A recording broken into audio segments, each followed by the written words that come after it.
किधर से तू हिलेगा क्या? अभी ठीक है।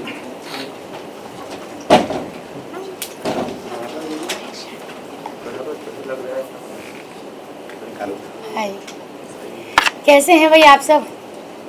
और गुड, आप कैसे हो? हम भी खूबसूरत हैं। हमेशा रहेंगी मैम। क्या बात है, थैंक यू भाई, थैंक यू। चलो गाइस, रेडी? हम तो तैयार। Ready guys? सो बहुत बहुत स्वागत है हेमा जी आपका। और उम्मीदें तो बहुत ज़्यादा थी आपकी, लेकिन उम्मीद से बहुत जल्दी घर से बाहर आ गई हैं आप। तो अपने एविक्शन पर क्या कहना चाहेंगी? देखिए, कहते हैं कि जो अगर मन जैसा हो जाए तो अच्छा है, और अगर नहीं हो तो और भी अच्छा है।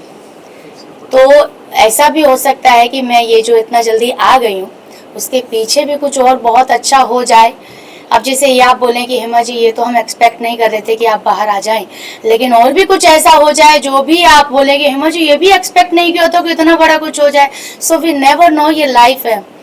मैं बोलती हूँ कि मैं चाहती थी बिग बॉस में जाना, लेकिन मैं बिग बॉस 18 की कंटेस्टेंट बनी हूँ। मेरे लिए ये भी बहुत बड़ी बात है, क्योंकि बिना किसी सपोर्ट के एक नॉर्मल लाइफ जीने वाली लड़की हेमा, जिसके ना आगे है ना कोई पीछे है, मतलब बच्चे हैं बट फाइनेंशियली बहुत ज़्यादा अच्छा नहीं है सेटअप। नॉर्मली सुबह शाम वही नॉर्मल रोटी खाने वाली लड़की अचानक से बिग बॉस के कंटेस्टेंट बन जाती है। कंट्रोवर्सी होने के बावजूद 1 साल के अंदर वो अपने ऊपर इतना मेहनत करती है, ज़मीन से जुड़ के मेहनत करती है। कोई फिल्म भी उसने नहीं किया, कोई टीवी सीरियल भी उसने नहीं किया, बस ज़मीन पे जाके जो लोग ज़मीन पे बैठे उनके साथ बैठ के बातें की और जनता बनी, और देखिए मैं बिग बॉस में पहुंच गई। तो ये भी तो एक अचीवमेंट है ना, कि जो मैंने मेहनत की वो रंग लेकर आई। जिनके साथ में थी, जिनके साथ में पार्टिसिपेट करी थी, या बाकी जो कंटेस्टेंट थे वो सब टीवी आर्टिस्ट थे, तो मैं थी, रजत थे। तो हमारे जैसे जो लोग हैं वो हम जो पहुंचते हैं अपनी लाइफ की कहानी के साथ पहुंचते हैं, ना कि हम इस टीवी सीरियल का फेस है या हम इस फिल्म का फेस है। तो मुझे ऐसा लगता है कि मैं अगर आज बिग बॉस में पहुंची तो ओनली बिकॉज ऑफ मेरी लाइफ की कहानी के ऊपर, कि इसकी लाइफ की कहानी इतनी इंटरेस्टिंग है। तो मैं भैया खुश हूँ, आई एम हैप्पी कि मैं वहाँ गई। 12 दिन, एक दिन जाते हैं बिग बॉस के घर में, वो भी झंडा गाड़ते हैं, लिख देते हैं कि भैया एक दिन में रह के आए। मैं 12 दिन रह के आई हूँ, एक एक चीज़ें देखी हैं, साफ भी करके आई हैं टॉयलेट, ऐसी बात नहीं है। हेमा जी, आपने जब कंट्रोवर्सी आपकी क्रिएट हुई थी तभी आपने कहा था हाँ मनीषा रानी जैसे लोग जा रहे हैं, मुझे कोई दिलचस्पी नहीं है बिग बॉस में जाने की। लेकिन अब जब आपको अपॉर्चुनिटी मिली थी तब आपने हाँ क्यों कहा, जब आपने पहले मना किया था कि आपको नहीं जाने में इंटरेस्ट है। इसी कंट्रोवर्सी को लेकर मैं और जोड़ना चाहूंगी कि आपने सलमान खान को लेकर भी बहुत सारी नेगेटिव चीजें कही थी, तो फिर ये अपॉर्चुनिटी कैसे? यस, देखिए ऐसा है कि OTT 3 के लिए मेरी बात चली थी जो अनिल कपूर जी कर रहे थे, और उसमें भी इसलिए गई थी कि चलो भैया उसमें सलमान जी नहीं कर रहे तो क्या पता मेरा हो जाए। तो मैं जब गई तो वहाँ पे उनको लगाया लड़की के अंदर दम है, इसको OTT के लिए नहीं रखते हैं, इसको कलर्स के लिए रखते हैं। ये बात है मई से मेरा जो सफ़र रहा है पूरे 6 महीने रहा है, और 6 महीने में हमेशा मैंने जब भी मैं इंटरव्यू के लिए गई कभी भी किसी को निराश नहीं किया। दूसरी बात मनीषा रानी की, आई थिंक मनीषा रानी के बारे में मैंने अगर कभी बोला हो, क्योंकि मनीषा से मेरी कोई पर्सनली दुश्मनी नहीं है, मैं मिली भी नहीं हूँ सामने से, और मुझे पता भी नहीं वो क्या करती हैं, मतलब करती थी, अभी तो भगवान की कृपा से she is doing really good. Manisha के ऊपर कभी मैंने अगर बोला हो तो मेरे को सोच में मैं पड़ जाऊंगी कि मैंने क्यों बोला होगा। रही बात सर की, सलमान सर की, तो भैया उनसे तो मैं मिलना चाहती थी, इसी चक्कर में तो दबंग 3 कर ली हमने और फिर भी नहीं मिले।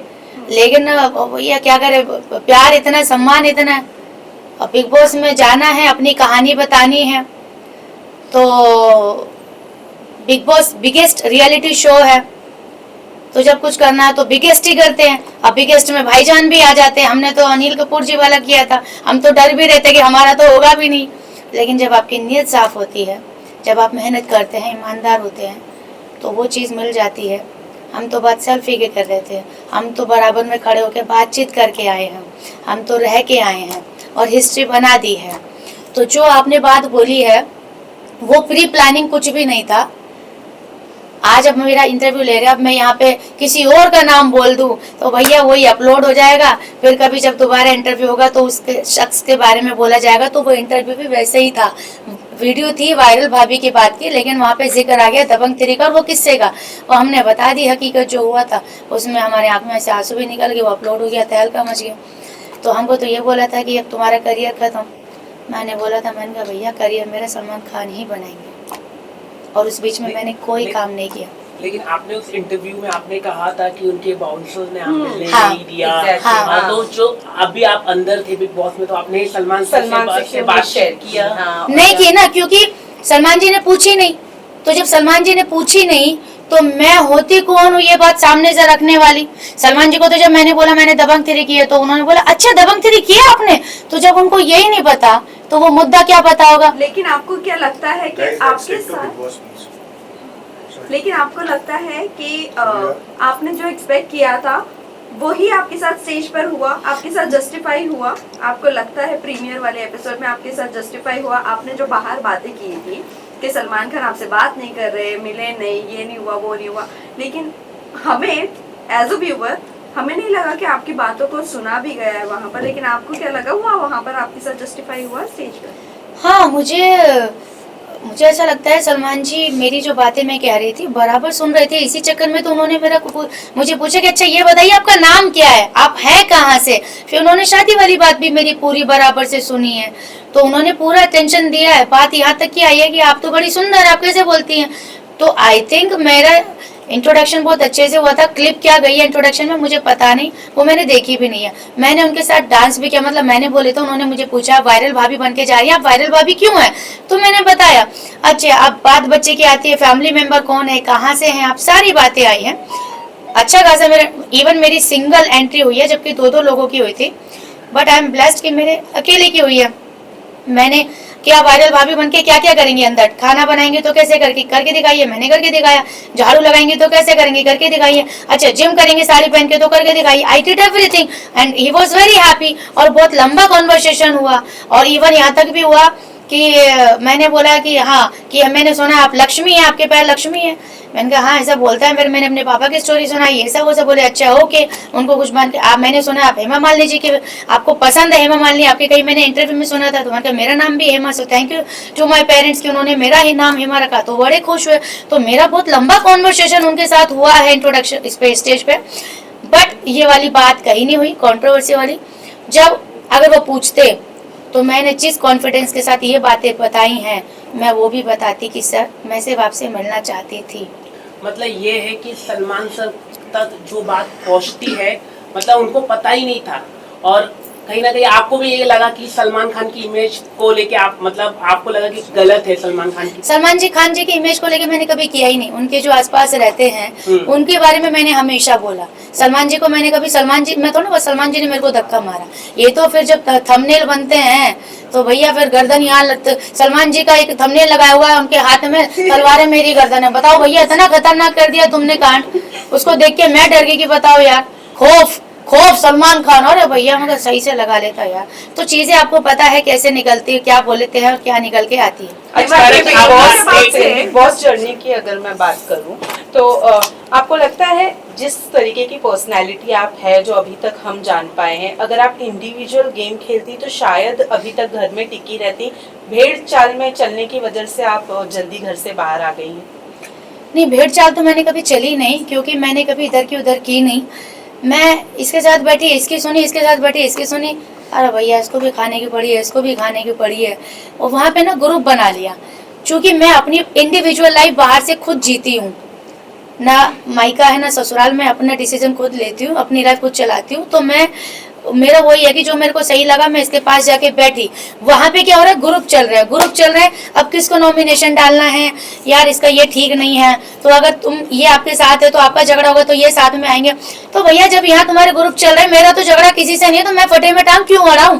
जब मेरी बात आई, जब मैंने सोचा कि इनकी तो ईगो ही खत्म नहीं हो रही है, राशन ही नहीं मिल रहा है, ये कोना पकड़ के सॉरी बोल रहा है, वो बोल रहा मेरी ईगो खत्म नहीं हो रही, जब मेरा पारा फूटा, अरे भैया तुम लोगों ने कमाल कर दिया, खाना खाना खाना खाना, उसको राशन क्या मिला, उसको लगा मैंने संसार जीत लिया।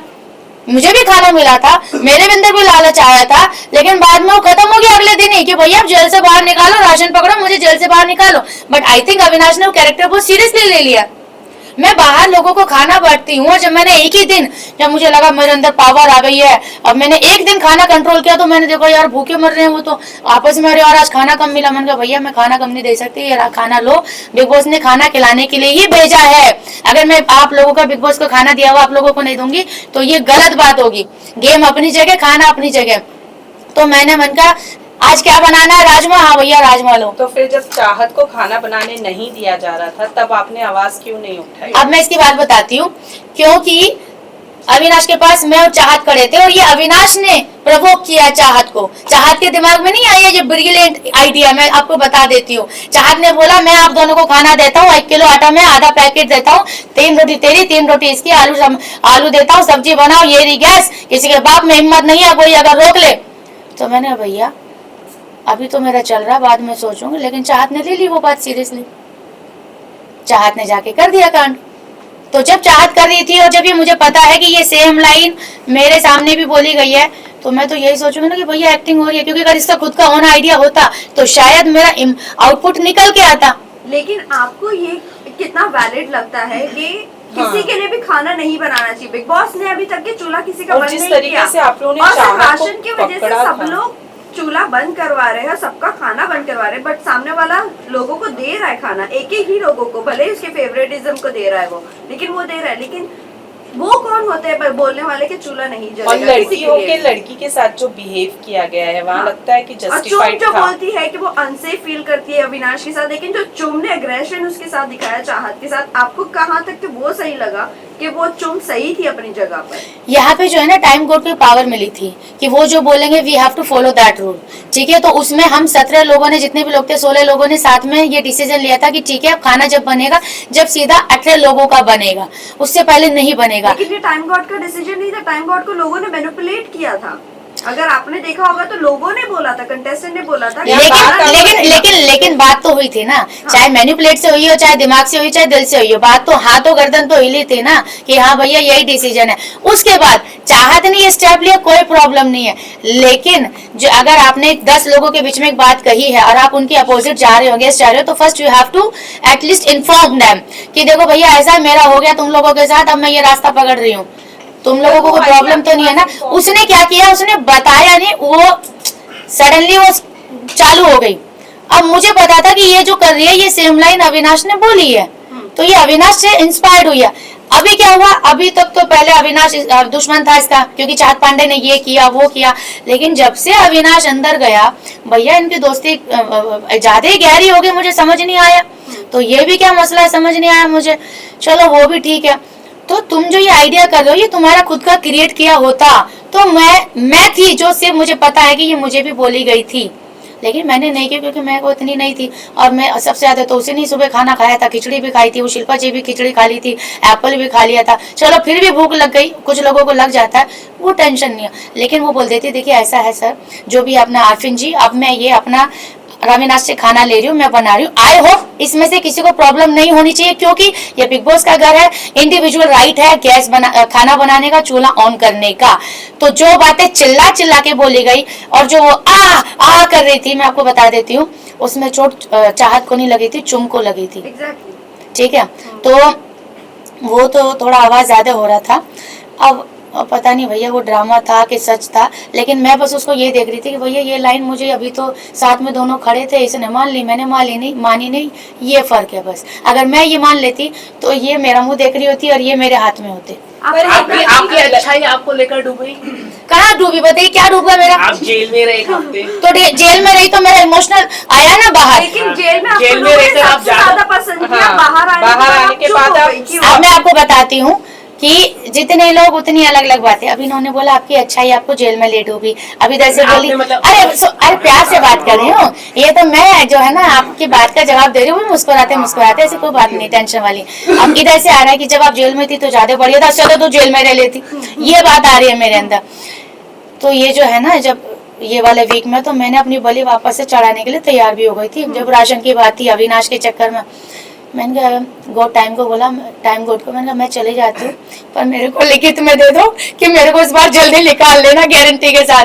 बग्गा को मैंने शामिल कर लिया, मैंने कहा बग्गा हम चले जाते हैं। बग्गा बोला नहीं यार फिर तू रोती है जेल में, फिर मुझे बुरा लगता है। मैंने कहा भैया अगर अविनाश चला गया ना तो माँ कसम राशन के चक्कर में हमें राशन ही नहीं मिलेगा। और वही बात हुई जो मैंने सारा को बोला, मैंने कहा अविनाश नहीं जाना चाहिए, देखना एक एक आटे के दिक्कत हो जाएगी। तो ये बात हुई थी। विवेन भाई ने भी मेरे को पूछा जी आप जेल में जाना चाहती हो? मैंने कहा भैया जाना तो चाहती हूँ पर बिग बॉस से इस बार पहले आदेश करा लेना, बहुत लंबा टाइम लेते भाई वो। लेकिन ये जो आप बोल रहे हो बाहर आने के बाद में 2 दिन मैंने थोड़ा सा लोगों को समझने की कोशिश की, क्योंकि जेल में थी तो वो लोग मेरे पास आते थे, मैं बाहर नहीं आती थी। तो 2 दिन मैंने थोड़ा समझा, पूरा घर समझा। और वो जो मैं यहाँ पे जो ब्रेक डाउन हो गया था मेरा जेल के अंदर, लास्ट जिस दिन मैं निकली मैं उस दिन बहुत लिटरली हो गई थी। तो उससे भी थोड़ा सा मैं बाहर आई कि यार मैं पर्सनल बाहर से मैं ऐसी आई थी जूझते हुए, यहाँ पे भी मेरे साथ हो गया, ये क्या समझ नहीं आया। 2 दिन मैंने लिए, लेकिन उसके बाद आई बिकेम नॉर्मल। लेकिन शायद मुझे ऐसा है कि कुछ चीजें शायद नहीं दिखाई गई हैं, मुझे ऐसा मन में है। आपको लगता है आपकी जगह आपको कौन लगता है कि आपकी जगह निकलना चाहिए था? अरे जाने के बाद आप किसे सपोर्ट करेंगे? मैं सपोर्ट मैं अपने आप को ही करूंगी। डिस्टेंस में से ओके जो देखिए जो निकलना चाहिए था। देखिए सीधी सी बात है, इस सब का जवाब जो है ना आप दोनों के आप सबके पास है कि भैया हेमा जी तो फिर भी कुछ कर रही थी, जो नहीं कर रहे थे वो घर के अंदर क्यों हैं, और हेमा जी इतना सब कुछ कर रही थी तो हेमा जी घर के बाहर क्यों है। मुस्कान और बग्गा जी सीधा घर वालों का फैसला था कि अगर कोई घर से जाएगा तो या तो मुस्कान जाएगी या बग्गा जी जाएंगे। हेमा तो जाना डिजर्व ही नहीं करती है, क्योंकि सबके साथ मेरा जो बॉन्डिंग था, कोई मुझे ना नॉमिनेट करता था ना कोई मुझे टारगेट करता था। और वो इसलिए नहीं कि मैं गुड बुक्स में थी, वो इसलिए क्योंकि मैं इक्वल थी। मैंने कोई पार्शलिटी नहीं की, मैंने किसी के पास जाके वो ऐसे ऐसे कर रहा है वो ऐसे ऐसे कर रहा नहीं, मैं यहाँ बैठी तो इसकी, यहाँ बैठी तो इसकी, because I was so real. सारा ने कहा कि सलमान को टारगेट कर रहे हैं, जो वीकेंड के बारे में जब सब सर समझा रहे थे लगातार कि कोच कोई अच्छी सोच रखनी चाहिए, उनको समझना चाहिए। आप वो कैसे देख रहे हो? वो समझ ही नहीं पा रहे थे, एट द एंड में वो समझ पाए, लेकिन सारा बोल रहे थे टारगेट कर रहे नहीं, एक्चुअली सलमान सर का सिर्फ ये था कि भैया मुझे सीधा बताओ कि आपका काम कैसा है, आपका ये जो प्रोसेस है ये कैसे समझ, पब्लिक जो आम जनता बैठी है जिनके पास कम दिमाग है, इंक्लूडिंग मी ऑल्सो, ठीक है, तो उनको कैसे समझ में आए कि आरफिन का ये काम है, ये प्रोफेशन है। सीधे 4 लाइनों में समझाओ, लेकिन वो समझाना इतना ज्यादा हो गया कि भैया जो थोड़ा बहुत समझते थे हम वो भी भूल गए। सबसे ज्यादा मैनिपुलेटिव लगते हैं आपको अरफिन और रजत? हाँ सही बात है, क्योंकि जैसे उनको दिखता है ना कमजोर लग रहा है, रो रहा है, अरे तू रो नहीं सकता, तू वीक नहीं है, तू बहुत स्ट्रॉन्ग है, तो ये बिल्कुल no you can't do this, you can't do this. हमें लगता है भैया कितना अच्छा आदमी, मेरे को भी लगा है ऐसे मेरा बहुत सपोर्ट किया उन्होंने। और रजत का क्या, और रजत का भैया चौड़े में आ जाओ, तसल्ली कर लो, पाड़ लो, उखाड़ लो, उसका वही खत्म नहीं होता भैया। टेलीविजन शो करना पसंद करेंगे आप आने वाले दिनों में, अगर आपको मौका मिलता है कलर्स के द्वारा कुछ शोज आपको ऑफर किए जाते हैं? मतलब आप बात भी ऐसी पूछ रहे हो कि मतलब जिसका कोई हाँ बोलने के अलावा सवाल ही नहीं है, कोई दूसरा आंसर ही नहीं है, और इतने कुछ नहीं बोल रहे भैया, अभी बोलो लंबी छोटी लिस्ट आपके पास ही है। हमारा सब बिग बॉस हाउस में जाना वापस पसंद करेंगी? लगता है बिग बॉस में जाने मिलेगा आपको? अगर आपको मौका मिला वाइल्ड कार्ड कंटेस्टेंट बन के जाएंगे आप? देखो ऐसा है कि मेरी जनता है बहुत नाराज, और कोई भी ये एक्सेप्ट नहीं कर रहा है कि हेमा बाहर आना डिजर्व करती है, वो भी फर्स्ट कंटेस्टेंट। और भैया सीधी सी बात है, जो घर में बैठे हैं वो जब तुम वैसे भी कुछ ना करते तो बाहर ही आ जाओ ना, जब करना ही नहीं है कुछ, जो थोड़ा बहुत कुछ करने के लिए गई थी भाई, नाचना गाना, और अब तो हमने एक्शन भी कर दिया, और ऐसा एक्शन किया कि हमारी तो ओरिजिनल आवाज ही चलेगी, तो ये किया रियल एक्शन इसको बोलते हैं कि जिसमें कुछ डैमेज तो हुआ, बाकी तो सब ऊपर से कर रहे थे। तो जो आपने बोला ना, अगर ये होता है तो ये जनता अगर करेगी कि नहीं यार बिग बॉस अगर मुझे वापस से गोल्डन अपॉर्चुनिटी देते हैं कि हेमा बिग बॉस चाहते हैं कि तुम वापस आ जाओ, जेल में नहीं, बिग बॉस जेल में नहीं, थोड़ा सा खुले मैदान में, क्योंकि मुझे अपने बारे में बताने का मौका नहीं मिला, बहुत जल्दी में आ गई और मैं बहुत सारी उम्मीदें लेकर गई थी। तो अगर बिग बॉस चाहेंगे तो डेफिनेटली हम बढ़िया साड़ी लेके जाएंगे फिर से। वन लास्ट क्वेश्चन, कल रजत और विवियन को कंट्रोलिंग के लिए बुलाया गया था, सबने लीडरशिप के लिए चूज किया रजत को। सब चाहते हैं कि घर का कंट्रोल होना चाहिए रजत के हाथ में। डू यू थिंक रजत इतने डिजर्विंग है विवियन के अकॉर्डिंग? ऑल्सो यहाँ पर रजत जब उनसे पूछा गया था कि जिस तरह अविनाश ने लोगों को सिर्फ बोला था कि क्लैरिफाई करने के लिए और सॉरी भी नहीं बोलने बोला था और खाने के लिए बस बंद किया था, तो लोगों का इतना था, और रजत ने यही कहा था कि मैं खाना बिल्कुल भी नहीं देता। तो आपको लगता है वो हानिकारक नहीं है घर वालों के लिए और वो डिजर्विंग है कंट्रोल करने के लिए? और जबकि वोट भी उन्हीं को मिले हैं, मतलब Yes, वही जीते हैं। हाँ। देखिए ऐसा है कि हर हफ्ते ना सबका हिसाब होगा और बराबर से होगा। ये कुर्सी आज है, अगले हफ्ते तुम्हारी नहीं होगी भैया, तो इस कुर्सी को आज ही आज संभाल ले, या तो इसको सर पे रख ले, या तो इसको बैठ ले, या इसको इस्तेमाल कर ले, तेरे हाथ में। ठीक है, ये रजत के हाथ में भी आई है। जिन लोगों ने अब रजत को वोट दिया है, उम्मीद जो सोच के दिया है वो कितना खरा उतरेगा। मैं तो बाहर बैठी हूँ, जो अंदर बैठे उनको साफ दूध का दूध पानी हो जाएगा। अगले हफ्ते उनकी आँख खुल जाएंगी और उनको समझ में आ जाएगा कि भैया अब अगली बार रजत को देना भी है या विवियन को देना है, या दोनों में से किसी को नहीं देना है, कोई तीसरा उम्मीदवार खड़ा करना है।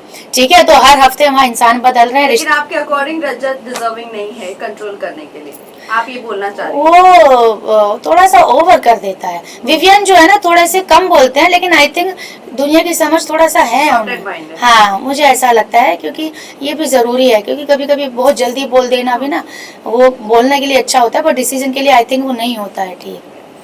Thank you very so much. Much. Thank you everyone, thank you everyone. Thank you visual खड़े हो जाते अरे बैठा ही हो भाई। बोले क्या हुआ? ये सारी वाइट छोड़ ये लो पीएनटी पीछे पास करो, जल्दी पास सर करो। हाँ, हट रही हो। ये टेबल मौत के उधर लेना। आप फोटो अच्छा लेना मेरा, क्योंकि आपने सवाल बहुत पूछे हैं मुझसे। यहाँ पे थोड़ा उधर ma'am, right side right look here, look centre look here सामने आपके इधर लेफ्ट टू राइट कर लो। सेंटर राइट में देखिए ना, look center. Hema ji right to left आप देखिए। इधर बिग बॉस हैप्पी मॉर्निंग है, ये आप सबके लिए है, क्योंकि हम तो वहाँ सुबह करके करते ही थे। समझे? पास्ट प्रेजेंट भविष्य।